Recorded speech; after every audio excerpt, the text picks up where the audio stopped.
All right, everyone. Welcome back to another session of Win Loss Week. We're super excited. I'm Spencer Dent, one of the co-founders and co-CEOs here at Closed, and I am thrilled to have this conversation with Jen Jones. Jen is the CMO of a company called Commercetools. Excited to have her tell us a little bit more about what Commercetools does and introduce herself. But I've known Jen for about 8 years. We were just talking about this, but we've known each other for a while and have worked with each other in multiple different scenarios. So she has a wealth of knowledge and she's going to bring a lot of that here to this conversation. And she's used win loss as a way to make serious strategic decisions in multiple roles and multiple industries. So very excited to have you here, Jen. Let's talk through this. Sounds great. Thanks for having me. Okay, Jen, tell us a little bit about you before we jump into this. You're currently at Commercetools. Tell us maybe about what they do, but maybe a little bit of your journey in your career. Sure. So I've been at Commercetools as CMO almost 4 years now. We're a modern digital commerce platform powering some of the largest brands on the internet. Um, we're heavily an enterprise sale. So for those of you more familiar with that more enterprise sales motion, which is where, I'll talk in a little bit about our win-loss program here, how that has really helped us gain insights when you're working on those larger, more complex deals. My career journey is my third time running in a CMO seat, running the marketing organization. I've always worked in B2B enterprise software marketing, so that's really my background. And I'm a third time closed customer. So, Yeah, this is awesome. This is awesome. Yeah, I remember when we first met years ago and you were on your meteoric rise into the C-suite, which is well deserved. So super excited to chat more. So I would consider you like an early adopter of win-loss. I remember the first time we talked years ago, and it was still a relatively new practice, and you were totally bought in and ready to go. How did win-loss analysis first become like on your radar as something that you needed to do as a marketing leader? yeah, this was back when I was running product marketing at a company called Cision that worked in the communications cloud software space. And we were very high volume, much larger company than I'm at now. And at the time, it was like things didn't feel right, if you know what I mean, for the product marketers in the audience. My gut was telling me that some of the data in our Salesforce and what I was hearing from the field compared to what I was hearing speaking to customers and being in sales deals, it wasn't aligning as to why we were missing out on either key renewals or deals that we thought we would win. So there was like there was missing truth somewhere along the way. Yeah. And we started to dig into what was then our win-loss data, which was really just self-reporting in Salesforce. And again, things just didn't quite line up. So I started investigating some companies out there, and I think Close, you had just started up or were pretty new Yeah, we in the were. markets, and that's how we met. It was awesome. So it's funny, right? Like this happens all the time is you're trying to get alignment and you go to the sales team and things don't necessarily line up. What what have you found in introducing these programs, right? Because you've now done it at three different places. What have you found about when you go to introduce them? What's the key to setting them up for success with your counterparts and other parts of the organization? So I think there's a few things. One is not holding on to the data. I think when it's whatever organization you sit in and you're starting a program like this, data is powerful, right? Resist the urge to hold on to that truth. It's the organization's truth, not your truth and your function. So I think when you're looking at win-loss data, resist that urge to say we own the program. We're going to dole out summaries. Give everyone access to the raw data. Let everyone in your organization um, see what's coming in from the market. I think that to me is like core number one. Yeah. And I think that starting there when you're introducing it, this is going to be data for all of us that we can all use in different ways. And yes, you'll have input into what we're asking. And yes, you'll see it as we go along. So making it a shared program, even if it's one organization that's paying for it or doing the administrative work of it, really making it an organizational wide program, I think is a key place to start. I love it. Well, and it just builds trust, right? It's like, we're not going to Absolutely. throttle this. We're not going to kind of weaponize it. We're just going to let everybody see it. Yep. And then Yeah, we and can I all think the figure out what to other do. key piece of it is pointing out that this is a neutral third party. So I think that's another thing that comes up with these kind of discussions. It's a lot of, that Spider-Man meme of everyone pointing in the same circle, right? And market sales says that the marketing leads were bad, and marketing says that the product has some gaps, and product says that sales didn't understand it, and then you can reverse it the other way too. Yeah. And I think it's presenting that this is a neutral third party that's getting real unfiltered feedback without the social pressure of one of us asking a buyer. Yeah. Everybody wants to be nice. Nobody wants to say, Jen, your messaging was terrible. But Yeah. sometimes the market feedback is, Jen, your messaging was terrible and you have to fix it. And you want to be able to fix those things. Yeah. Totally. Totally. And I think one of the things that you do by getting that, I mean, product marketers, listen up. This is like gold and wisdom here. We see our clients that get the most value. It's disproportionately, their value is correlated to the number of people that they give access to the feedback. Mhm. And you see that in the state of win-loss report we did. We see that just anecdotally from all of our customers. The more they share the feedback, the more people are able to leverage it into their day-to-day jobs and get value out of it. And the more you kind of silo it, and it really comes out almost like a place of fear of like, oh, I gotta like protect this because it's sensitive, or I need to be the seen as the thought leader here to protect my own spot at the table, but it actually ends up hampering you more, um, Right. which is totally such great wisdom, such great wisdom. Okay, so three different companies you've done this at. Maybe we talk about, like, because you learn different things at different companies. What have you learned at Commercetools? What were some of the best insights and cool things that win loss brought to the table, but also some of the learnings about executing the program there? Yeah, so, to start, I think there were two key insights that we got off the bat from implementing the program. And I was still pretty new in seat when I brought closed in and we launched this program. So as a new CMO, super helpful. Like where do we focus, particularly on the marketing side? And one of the early insights we got was our messaging was very technical, which in some ways makes sense. It's a very technically differentiated product. We really appeal to the tech buyer. But again, enterprise sales, it's not just one buyer, right? It's a Yeah. complex buying center. So it really helped us point out that when there was a business buyer in the seat, they were a little confused by our very technical messaging. When it was a technical buyer in the seat, they loved it. They leaned in, they understood it. It was differentiated and clear to them. So it really helped us pinpoint that we needed two tracks of messaging and need to be able to walk and chew gum at the same time, as you might say. So helped us really evolve our messaging into business use cases and proof points and really speaking the business language and the enablement that comes with that. So that was one. I think the second was just as we were continuing to move further down market with our core ICP, was starting to see that they wanted a little more out of the box functionality. They were very, unopinionated API based composable product, which is a strength of ours. Mhm. Um, but sometimes in the world of being unopinionated, your buyers just want you to tell them what the probable right answer is, and they can go design their own later on, and they have that Yeah, flexibility. So it also helped us launch a new product offering, which included things like blueprints and launch pads based on what we knew over servicing hundreds and hundreds of customers that looked like those other buyers, to just get them up and running faster. And that was, very successful. that's awesome. That's all. Yeah, the idea of making sure you have the right messaging for the different types of buyers is totally resonates. I'll give like a fun fact for people listening in is we recently did a study because we'll aggregate feedback for clients that opt in, and anonymize it to go see like what's happening across companies. One of the things that we found is finance and procurement are 7 times more likely to be highly involved in deals today than they were just like 4 years ago.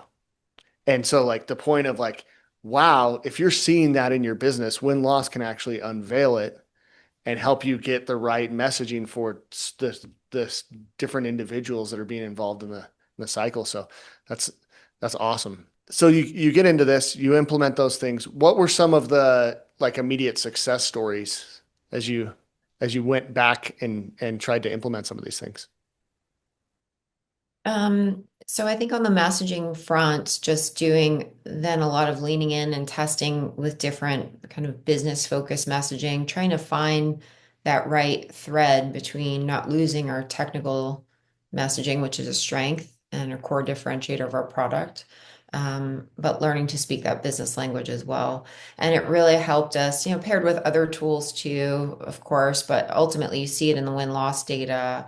Does that come up more often? And we would start to see the key factors in a deal decision. All of a sudden, that understanding of business value was dropping Starting in to favor of further. other things that we can fix, right? So you kind of see it's not that those other problems became bigger, it's just relatively so. So it kind of gave us a good indication of what's working, what's not. Are we solving the problem we set to solve with changing our messaging, updating our messaging? Um, so yeah, it was Yeah. good to see in the data. And I think as marketers too, especially product marketers, notoriously difficult to measure, slow to measure too, oftentimes. And it just gave us some nice data to go back to the organization with. Yeah, total. Like these are the thing. This is the impact we're seeing, and it's working, and we need to keep doubling and tripling down on it. That's. I love that point of we saw this, we made some changes. Now we're watching those factors to see how they change. So you've run these win-loss programs at other companies as well, and you've had other lessons that you've learned. I like this idea of I'm tracking themes and seeing how they change. What did you learn at Cision? What were some of the insights there that were maybe a little different? It's a different business, more transactional, not as enterprisey, obviously different buyers. What were some things that were different at Cision versus Commercetools? Yeah, so very different business. And, caveat, it's been a while. We're talking, I think we were saying 8 years ago now, um, since our mutual decision days. But back then, the company had gone through a lot of growth, acquisition, buying other companies, smaller companies with adjacent functionality and pulling it together into a cloud. So that running that kind of consolidation play. And one of the things that we were starting to see was our renewal rate was starting to go in the wrong direction. Alarm Yeah, bells go off.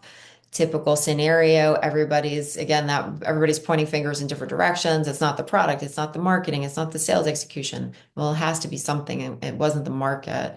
So we pointed, closed over at our renewals. Or initially, we were using it only for net new deals. And we said, what if we just pointed over at renewals for a bit and treat it, run win loss over there.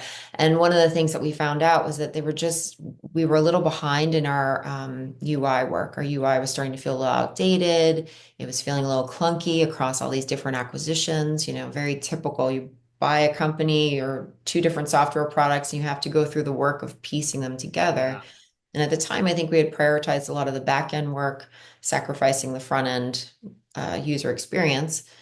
Again, not uncommon, but what we were hearing loud and clear, which makes sense when you think of the audience there were marketing professionals, communications professionals, PR people. Um, that was really starting to hurt. That yeah, that clunky UI was starting yeah, to hurt. And when we had those discussions, it was the usual internal discussions of, well, I don't think it's that bad. Well, I think it is. And you can debate it all day long what shade of gray it is, but at the end of it all, we had hard data from the win-loss program saying that this was a big reason why people were churning. And so it was something that we just reprioritized on the roadmap, said we need to prioritize that customer experience first. And we did that and saw an improvement in renewal rates. So yeah, yeah. I remember going back to this idea of like seeing the themes change. I remember at the time I was doing your interviews, yes. and I remember seeing for the first several months, this theme of like UI is bad, feels old, and your competitor at the time was just hammering you on that on new business, Yep. and so you would hear it in churn and you would hear it in new business of how the UI wasn't working, and then one of the coolest things to see was you launched the new UI. And what you saw was it all of a sudden started to become reasons why you were winning new business Hmm. while it was dropping off on the renewal side. And it was like that.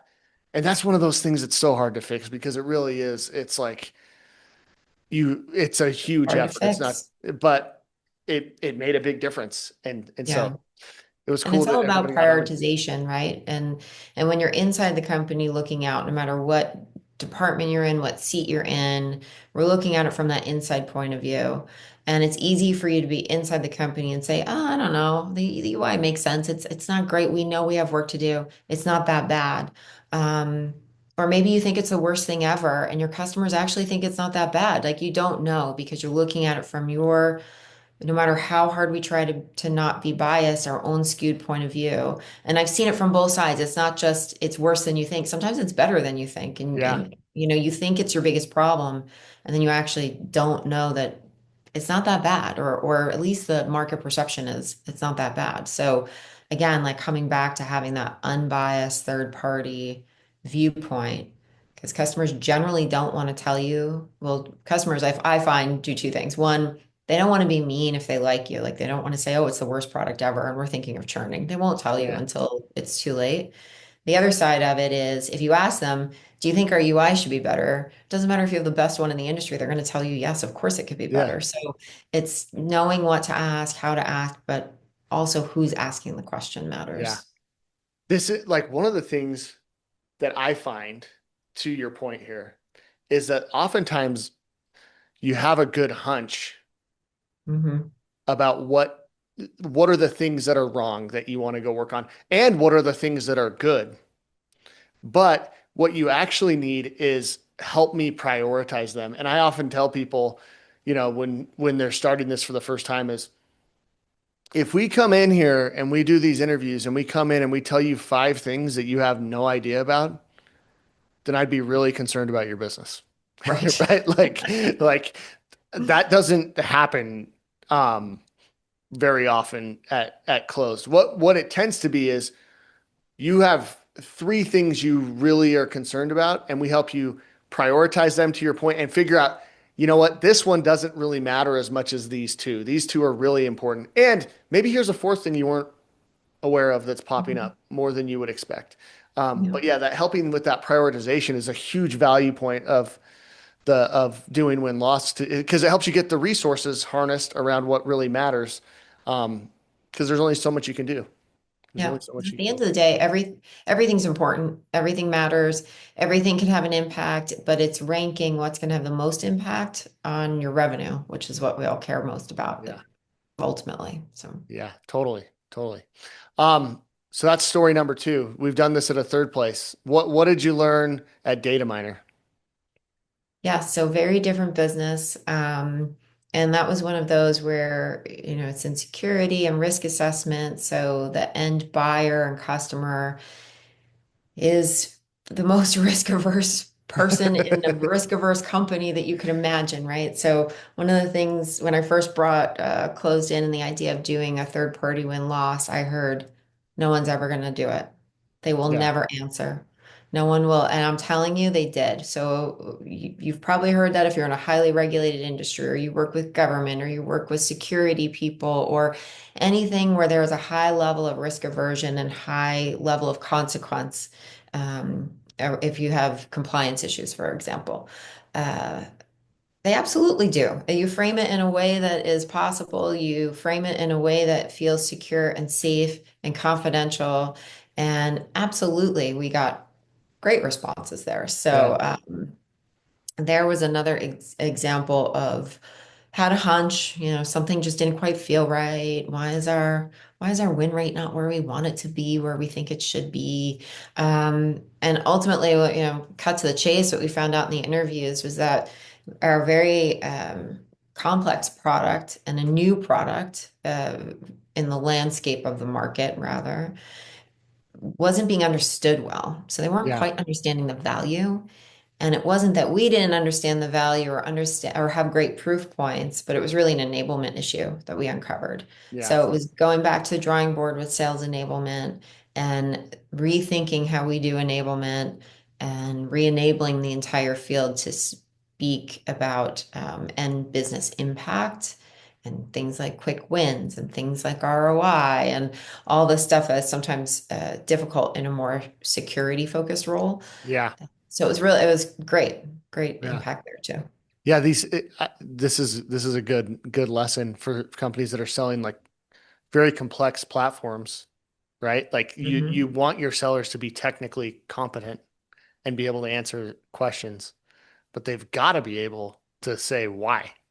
Why? Like, why Mhm. do you need this? And sometimes we see this with companies. Sometimes they maybe over rotate on training on the technical things because they Yeah, just expect the sellers to be able to communicate the value. right. But it all kind of gets diluted versus like start with the value, boom, boom, boom. Now talk about how the technology can enable the value. Um, but it's Yeah. great lesson. Okay, I'm a new CMO. I'm starting my win-loss program for the first time. What are your warnings that you're going to give me, like things to watch out for versus things to really make sure I do? Yeah, I think kind of what we touched on earlier, don't hoard the data, share the data across your organization. And then related to that, I'd say be careful that your teams don't all look in the data that you're going to start getting and look for things that other teams can do. I think Yeah, that's another caution, right? yeah, Everybody who has the data should be charged with what can you in your seat do differently? Forget about everybody else. And then you as yeah, maybe as the executive overseeing the program, you might want to look and make sure that all bases are covered, but charge everyone with finding something that they can do in their job, no matter if you're in sales and enablement, product development, executive, wherever you are, marketing for sure. What can you do differently in your job? Don't go looking for what other people can do. Trust that your peers will look and find their own to-do lists in this yeah, data. yeah. That's Um, that's great.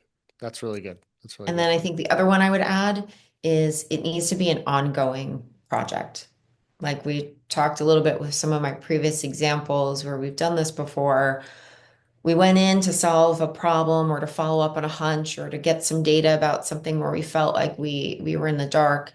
And it would have been easy to say, great, we're done, check the box, move. But the reality is as those priorities get taken care of, something else rises to the top. Yeah. And you want to solve that problem next. And just always think of this as another tool that helps you just be sharper at whatever you're doing. Yes. Yes. And I think one of the things that's new that technology is enabling is for companies to do that follow on and keep a pulse on it using things like AI interviews Mhm. and other types of more scalable ways to follow up. Like one of the things that a lot of companies have done historically is like they buy a batch and then they might have to use it for new business and then churn and then this and then this and that's smart. Um, but given this new world that we're moving to, where people are becoming more familiar with AI, more willing to engage, being able to have kind of your pulse on a lot of Mhm. things, and then use those live interviews to kind of dive in and diagnose when the pulse is off is a pretty compelling way for companies to make sure because I can tell you the number of times I've seen this where it's like it's a project and we went and did a bunch of stuff and we're going to wait and see if it works. Well, how are you going to know if it works? Right. You know, and those companies come back to us 6 months later, 12 months later and say, hey, we got to get going again. Yeah, Um, exactly. and so versus if you just had it running and economically you can make it happen. So you can make the adjustments and move quickly. That's really good. Super helpful. Any other last tidbits of knowledge to share? You've got a ton. Um, I think those couple of things that we talked about, right? Sharing the data, making sure everybody finds their own to-dos. The other one I'd add is don't just limit it to what everybody wants to find that the insight from that one big deal that you lost, right? Which of course we want to know. We want to Yeah. get that opinion, Yeah. but look at the deals you won too. It's not always as obvious as you think. I think we all think we know why we won deals. And then when you get into them, you find out that, oh, wow, I didn't realize that. And sometimes, especially as a marketer, those are strengths you can tap into that you need to lean heavier into. So don't be afraid to spend a good amount of time in your one deals. It's not as obvious as you think. Yeah. And similarly with renewals and customers and upsells, again, the organization will think we have a tighter relationship there. So we can do that ourselves. It's not always obvious because we are looking at it through a skewed point of view. And like you said, we always come to you with hunches or ideas of, of something we want to go investigate. I want to go, here's 5 questions I want answered. But the way that we would ask them as the company or the vendor is different because it's like leading the witness too much, Yeah. even if we try not to. Yeah. Yeah. That's one of the things that's fascinating to me is when you think about this idea of leading the witness and allowing people to share feedback and things like that. One of the ways that people have led the witness historically, because they do go out to get feedback, is just Mhm. through rigid surveys. Yep. Just very, like I ask you this question because I want feedback about this, but you might have something totally different that you want to talk to me about. One of the ways Mhm. that you can get that is just ask them, like, how's it going? What are we doing well? What aren't we doing well? And that opens up the aperture for them to kind of share anything. Um, okay. I've always viewed you as a very like forward-thinking CMO marketing leader.